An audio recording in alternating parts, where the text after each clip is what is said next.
오늘은 교회 절기상 대강절입니다.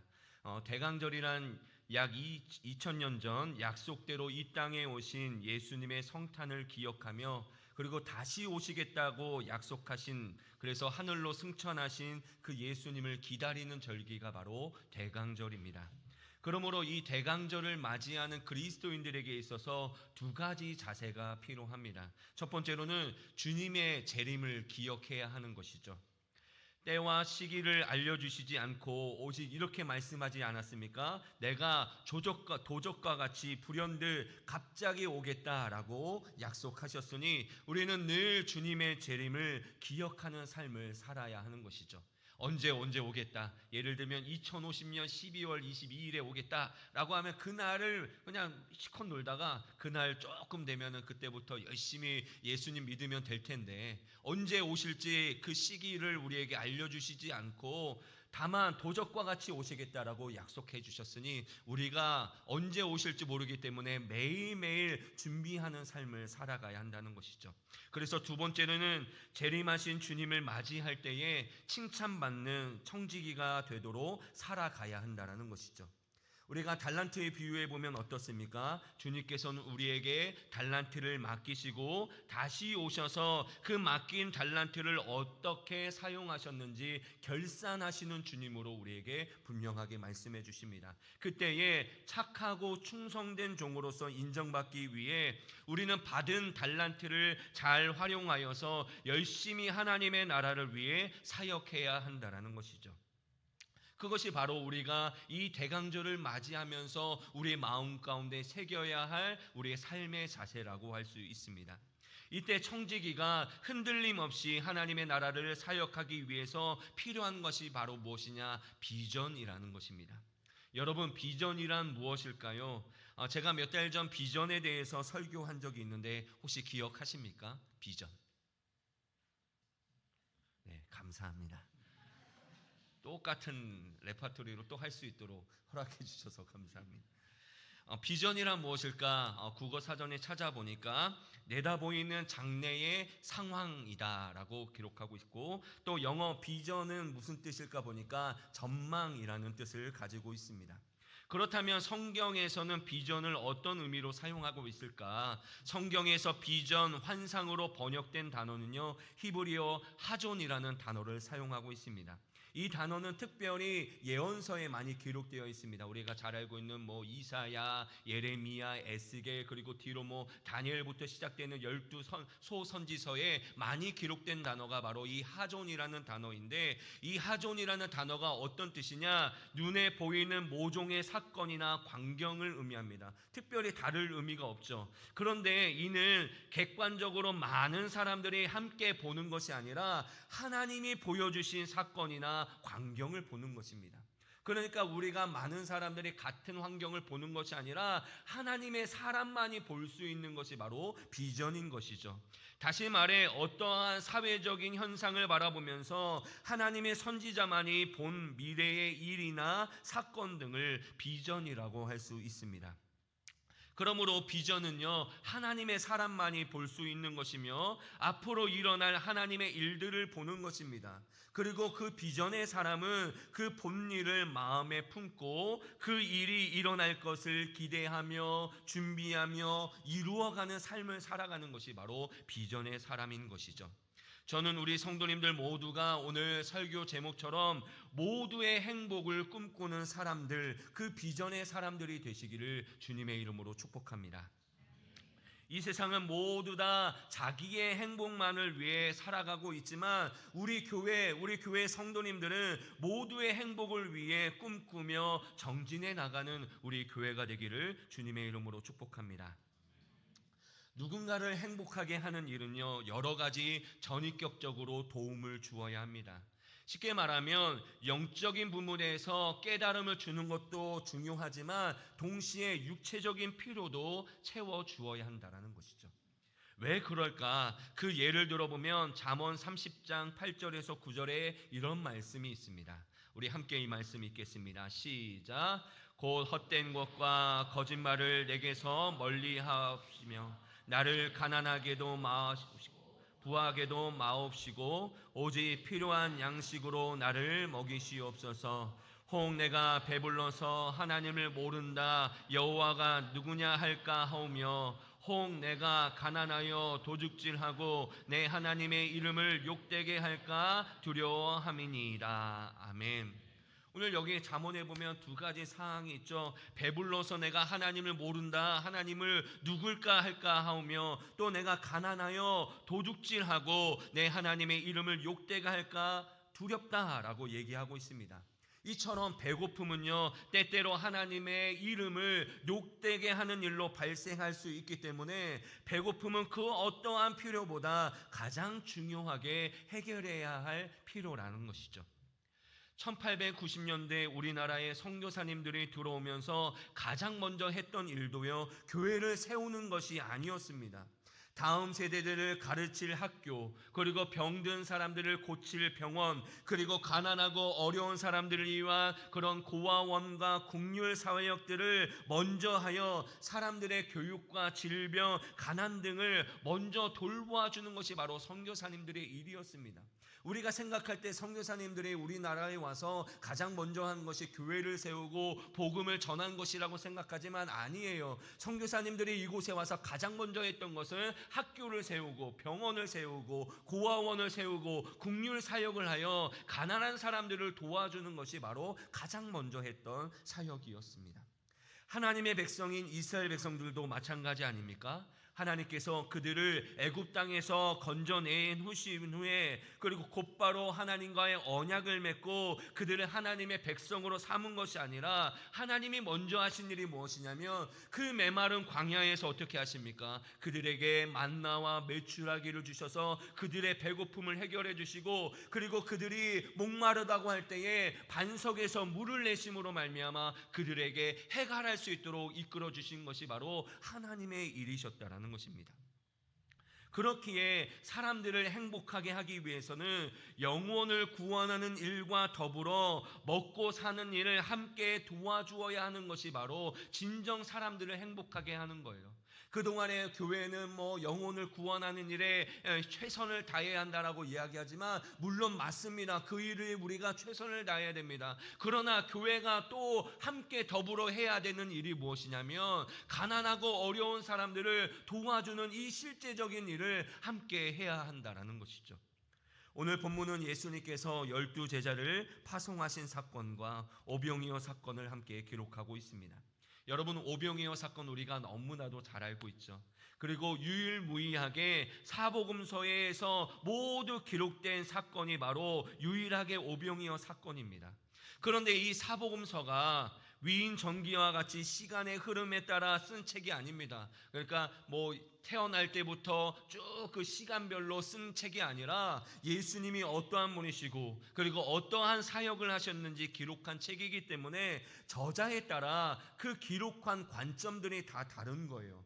그렇기 때문에 같은 오병이어 사건을 기록하고 있지만 이 사건을 배열한 위치가 다 다릅니다. 그 중에서도 누가는요, 특이하게도 12제자를 파송한 사건 이후로 오병이어 사건을 기록하고 있습니다. 그렇다면 누가는 제자들을 파송한 이 사건과 오병이어 사건을 연결한 의도는 과연 무엇일까? 어떤 의미가 있을까? 우리가 그것을 한번 생각해 보자는 것이죠. 마태도 그렇게 썼고요, 마가도 썼고요, 요한도 썼는데 각자 이 오병이어 사건을 기록한 위치가 다르다는 거예요. 앞뒤 이야기가 다르다라는 것입니다. 이게 무슨 말이냐? 바로 이 오병이어 사건을 통해서 의도하는 바 그리고 우리에게 알려주시는 의도가 다르다라는 것을 우리가 알아야 되는 것이죠. 예수님께서 오늘 12제자들을 마을로 파송하실 때에 가장 먼저 하신 일은요, 1절에 기록되어 있습니다. 오늘 본문 1절의 말씀을 우리 함께 읽어보도록 하겠습니다. 함께 읽겠습니다. 시작. 예수께서 12제자를 불러 모으사 모든 귀신을 제어하며 병을 고치는 능력과 권위를 주시고. 아멘. 예수님이 제자들을 파송하셨는데 그때 가장 먼저 하신 일이 무엇이냐면 제자들에게 모든 귀신을 제어하며 그리고 병을 고칠 수 있는 능력과 권위를 주셨다라는 거예요. 예수님께서 이들에게 그 능력과 권위를 주신 이유는 무엇이냐면 이들이 지금 무엇을 하러 갑니까? 하나님의 복음을 전하러, 하나님의 나라를 전파하러 이제 마을 곳곳으로 가기 때문입니다. 하나님의 나라가 왔음을 알리기 위해서 예수님께서는 제자들에게 귀신을 제어하고 병을 고치는 능력과 권위를 주셨다라는 것이죠. 그렇다면 예수님께서 제자들에게 주신 이 능력과 권위는 구체적으로 어떻게 사용하는 것일까? 요한복음 14장 14절을 보면 이렇게 기록하고 있습니다. 내 이름으로 무엇이든지 내게 구하면 내가 행하리라 라고 기록하고 있죠. 즉 예수님께서 주신 그 능력과 권위는요, 제자들이 곳곳에 마을로 가서 복음을 전합니다. 복음을 전하는데 그때 어떻게 합니까? 귀신 들린 자도 만나고 그리고 병든 자도 만날 때에 어떻게 사용하냐면 예수님의 이름으로 구하면 그 능력과 권위가 나타나게 되는 거예요. 예수님으로 이름으로 구하면 귀신 들린 자의 귀신이 떠나가고요, 아픈 사람들의 병이 고쳐지는 역사가 일어나게 되었다는 것입니다. 즉 예수님의 이 능력과 권위는요, 예수님의 이름으로 구하며 나타나게 된 것이죠. 이렇게 예수님의 능력과 권위로 선포된 복음은요, 모든 사람들을 행복하게 했습니다. 왜냐하면 이 복음이라고 하는 것은 모든 사람들이 두려워하고 있는 근원적인 죄와 사망의 권세로부터 우리를 해방시키기 때문에 그렇다는 거예요. 우리가 복음을 듣기 전에 하나님과 원수되었고 하나님과 거리가 멀어졌을 때는 어떻게 했습니까? 우리는 늘 죄에 묶여 있었던 사람들입니다. 그리고 날마다 죽음을 두려워했던 사람들이에요. 그러나 하나님의 복음을 받아들이고 하나님과 친밀한 관계가 맺어지게 되고 내 안에 성령께서 내주에 계시니까 어떻습니까? 죄로부터 자유해지는 거예요. 전에는 어떻게 해서든지 죄로부터 벗어날 수가 없었는데 내 안에 성령이 들어오시니까 이제는 죄로부터 자유해질 수 있는 거예요. 내 힘이 아닙니다. 내 안에 있는 성령께서 나로 하여금 죄로 자유할 수 있도록 하나님의 길로 걸어갈 수 있도록 인도해 주시는 거예요. 그리고 죽음으로부터, 그 죽음의 두려움으로부터 우리를 벗어날 수 있게 해주셨다는 것입니다. 이와 같이 복음은요, 모든 사람을 근원적인 행복의 길로 인도하는 거예요. 전에는 죽으면 다 모든 것이 끝이라 두려워했지만 우리는 어떻습니까? 죽음은 결코 끝이 아니라 오히려 시작이라는 것을 우리는 알고 있습니다. 왜냐하면 예수님께서 부활의 첫 열매가 되셔서 우리도 부활의 열매가 되게 하여 주시고 우리로 하여금 영원한 생명을 주셨다는 것을 우리는 알고 있기 때문에 더 이상 죽음이 두렵지가 않아요. 죽으면 우리는 어떻게 됩니까? 끝이 아니라 하나님과 영원히 함께 살아가게 될 것을 알게 되니까 더 이상 죽음이 두렵지 않은 거예요.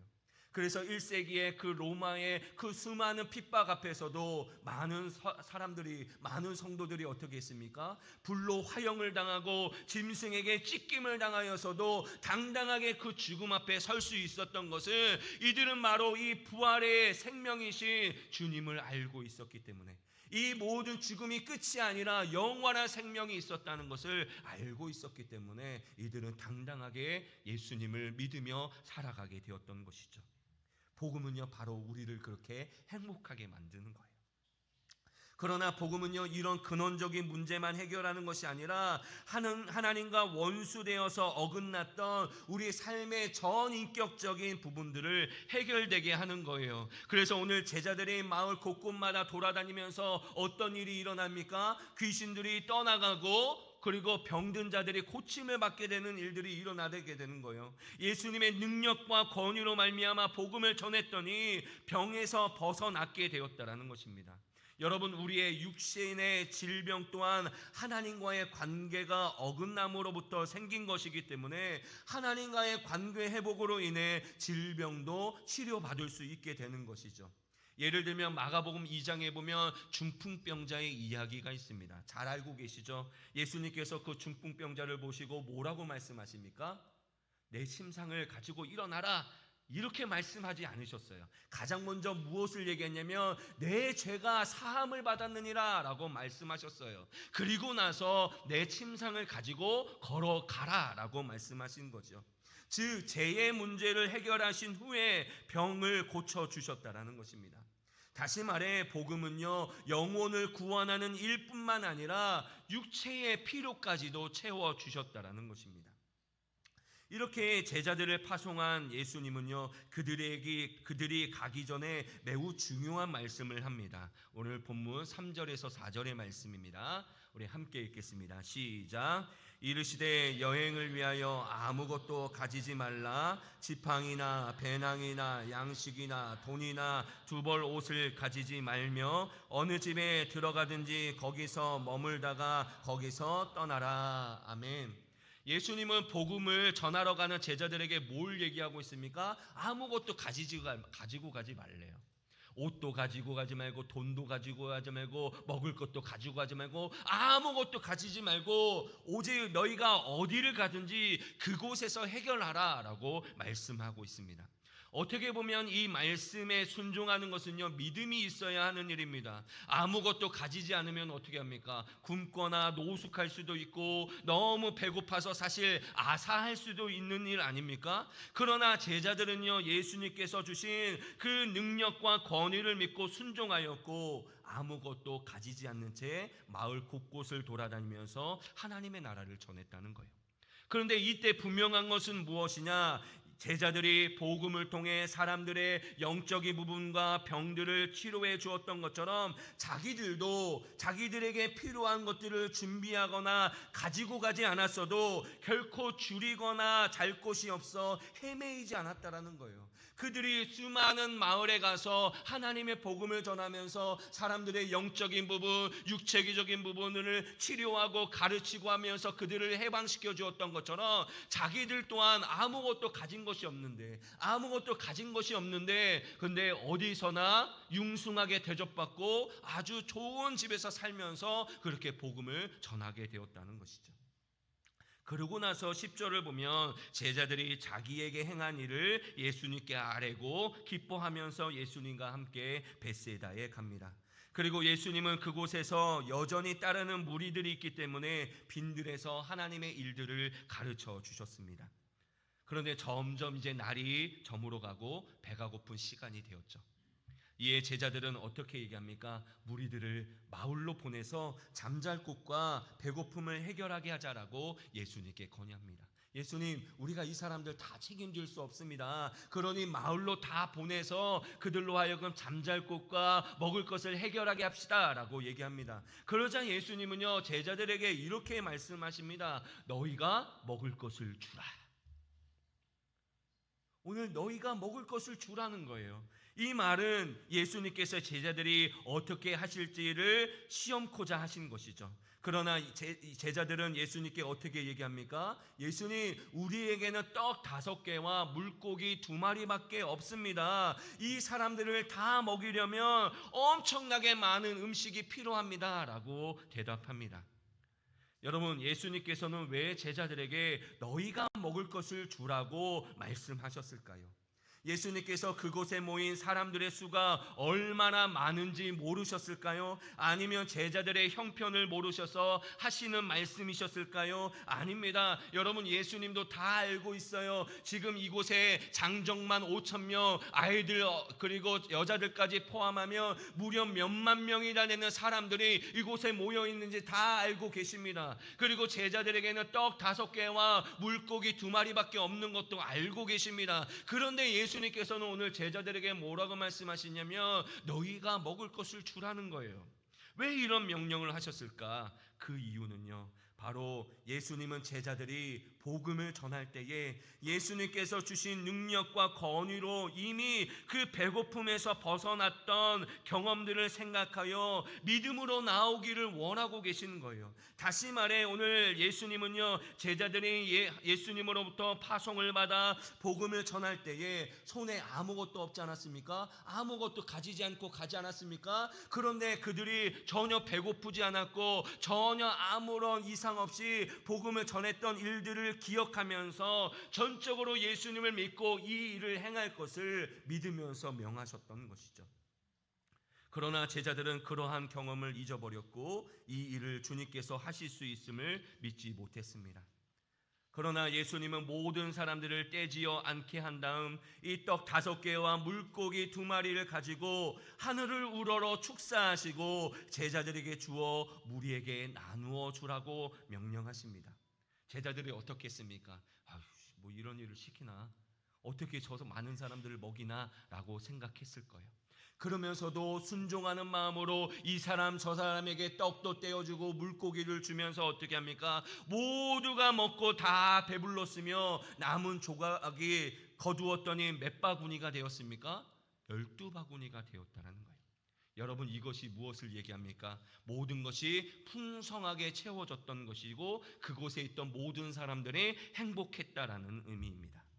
이렇게 해피엔딩으로 끝난 오병이어 이적은요, 단순히 모든 사람들이 배불리 먹었다, 참 잘했다 라고 끝나는 것이 아니라 예수님께서 제자들에게 장차 이루어질 하나님의 나라를 보여주신 거예요. 하나님의 나라가 장차 이 땅에 임하게 될 때에, 완성되게 될 때에 이 땅에 있는 모든 사람들이 다 행복하게 살 거야 라는 것을 비전으로 보여주신 거예요. 궁극적으로 완성될 하나님 나라에서 모든 사람들이 하나님이 베풀어 주신 그 잔치에서 기쁨과 평강을 누릴 것임을 미리 보여주는 비전이었던 것입니다. 그러므로 그 날이 올 때까지 제자들이 계속 이루어가야 할 사명으로 이 모든 일을 주신 거예요. 그러므로 너희가 먹을 것을 주라고 명령하신 것을 그때 단 한 번의 명령이 아니라 제자들이 살아가는 동안 계속해서 그 마음에 품었어야 할 명령이었다라는 것입니다. 그리고 너희가 하는 그 일에 내가 함께 할 것을 분명히 보여주는 의지의 명령인 것이죠. 그러므로 하나님의 나라를 전파하는 주님의 제자들은 예수님의 능력과 권위를 가지고 복음을 전하면서 동시에 귀신을 쫓고 그리고 병든 사람들을 고치면서 동시에 사람들에게 먹을 것을 주어 모두가 행복한 세상을 만들어야 할 비전으로 부르심을 받았다라는 것입니다. 오늘 이 제자들에게 너희가 먹을 것을 주라라고 이 명령하신 것은요, 비단 이 제자들에게만 주신 명령이 아니라 오늘 이 자리에서 예수님의 제자로서 예배를 드리고 있는 우리에게도 주시는 명령이에요. 너희가 먹을 것을 주라는 거예요. 주님, 우리가 돈이 얼마나 있습니까? 하나님, 내가 갖고 있는 돈은요 몇만 원밖에 안 됩니다. 근데 이 몇만 원을 가지고 어떻게 이 상동 지역을 먹여 살릴 수 있습니까? 하나님, 우리가 이 몇십 명을 가지고 어떻게 이 거제에 있는 많은 사람들을 먹여 살릴 수 있습니까? 라고 얘기할 수 있습니다. 그러나 그 부르심에 순종하면 우리도 예수님처럼 사람들의 영혼을 구원함과 동시에 육체의 필요를 채워줄 수 있는, 모두를 행복하게 하는 복음의 일꾼으로서 살아갈 수 있음을 우리에게 분명하게 보여주셨다라는 것입니다. 저는 우리 살아가는 성도님들이 모두 이 비전의 사람들이 되시기를 주님의 이름으로 축원합니다. 오늘 우리는 이 본문에 기록된 두 사건을 통해 두 가지를 깨달아야 됩니다. 첫 번째로는 모두를 행복하게 하는 이 비전의 주관자는요, 내가 아니라 하나님이시라는 것을 우리는 잊지 말아야 됩니다. 자꾸 우리는 우리가 하려고 해요. 우리가 하려고 하면 우리는 못합니다. 난 할 수 없어요. 내가 가지고 있는 돈을 가지고 어떻게 이 위대한 일을 합니까? 라고 생각할 수 있지만 여러분, 우리가 분명하게 기억해야 될 것은 이 비전의 주관자는요, 하나님이시라는 거예요. 하나님의 나라를 보여주고 하나님의 복음을 전파하며 병을 고치는 이 모든 일은요, 제자들이 한 것이지만 그 일이 가능했던 이유는요, 예수님께서 허락하신 권능이 있었기 때문입니다. 뿐만 아니라 이 오병이어의 기적의 역사도 예수님께서 하신 일이에요. 사람들에게 떡 5개와 물고기 2마리를 가지고 나누어 준 것은요, 제자들이 한 일이지만 그 일을 가능하게 하신 것은요, 바로 예수님께서 하셨다라는 것입니다. 그러므로 우리가 모두를 행복하기 위해서 우리에게 필요한 것은요, 비록 내가 얼마 있는지가 중요한 것이 아닙니다. 우리가 얼마나 예수님의 권위와 능력으로서 이 일을 믿음으로 해나가느냐예요. 그것이 우리에게 중요한 거예요. 다시 한번 얘기합니다. 떡 5개와 물고기 2마리로 어떻게 5,000명을 먹입니까? 이 사람 한 사람 분량이에요. 그런데 그 일을 통해서 수많은 사람들을 먹여 살리고 모두를 행복하게 만들었던 이유는 무엇이냐? 그것은 바로 내가 가지고 있는 것이 많아서가 아닙니다. 예수님의 능력과 권위를 믿고 이 일을 진행했기 때문에 그 일들이 가능하게 되었던 것이죠. 그리고 이미 예수님께서는 우리를 세상에 보내실 때에 우리에게 그 능력과 권위를 주셨다라는 것입니다. 그러므로 우리가 예수님의 이름을 믿고 그 이름으로 사역을 하면 우리도 이 사역에 동참할 수 있게 된다는 것이죠. 두 번째로 우리는 이 비전의 청직이라는 사실입니다. 여러분, 우리는 우리의 이야기를 전하는 사람들이 아닙니다. 하나님의 나라를 전하는 사람들이고 하나님의 권능을 힘입어 전하는 사람들입니다. 오늘 예수님께서 너희가 먹을 것을 주라 하셨을 때에도 그것은 너희 스스로 해결하라는 것이 아니에요. 나를 믿고 순종하라는 뜻입니다. 나를 믿고 순종하면 너희를 통해 하나님의 나라를 이루고 모두를 행복하게 하는 일을 하시겠다라고 말씀하고 있다라는 거예요. 그러므로 우리가 할 일이 무엇입니까? 이 모두를 행복하게 하는 이 위대한 비전을 우리의 마음에 품고 하나님의 말씀을 믿고 주님께서 주시는 능력과 권위를 가지고 순종하는 청지기로서의 삶에 최선을 다해야 한다는 것입니다. 하나님은요, 어떤 상황에서도 기적을 행하실 수 있는 하나님이십니다. 믿으십니까? 하나님은요, 어떤 상황에서도 기적을 행할 수 있습니다. 그러나 하나님은요, 하나님의 나라의 복음에 순종하는 사람들을 통해서 기적을 베푸시는 하나님이십니다. 여러분, 지금까지도 인간적인 생각으로는 도무지 이루어지지 않을 것 같은 일도 하나님의 말씀에 순종하는 사람들을 통해서 하나님의 나라가 지금도 진행되고 있고 많은 사람들이 그렇게 쓰임받고 있습니다. 여러분, 그 순종의 모습이 무엇이겠습니까? 바로 내 것을 기꺼이 드려 모두에게 나눔이 되도록 하는 그 작은 헌신과 그 사랑이 있었기 때문에 지금도 하나님의 나라가 이루어지고 있다는 거예요. 마찬가지로 우리는 모두의 행복을 꿈꾸는 자들로서 우리의 작은 것이라고 하더라도 기꺼이 주님께 드릴 때에 우리는 이 모든 일에 함께 동참할 수 있게 된다는 것입니다. 사랑하는 성도 여러분, 하나님은 모두를 행복하게 하는 이 비전을 바라보고 사는 사람들을 찾고 있습니다. 그래서 누가복음 12장 42절에 보면 이렇게 말씀하고 있어요. 지혜 있고 진실한 청지기가 되어 주인에게 그 집 종들을 맡아 때를 따라 양식을 나누어 줄 자가 누구냐라고 묻고 있습니다. 그 집 종들에게 때를 따라 양식을 골고루 나누어 주어 모두를 행복하게 할 수 있는 청지기를 하나님은 지금도 찾고 계시는 거예요. 바로 그 청지기가 우리가 되어야 할 줄로 믿습니다.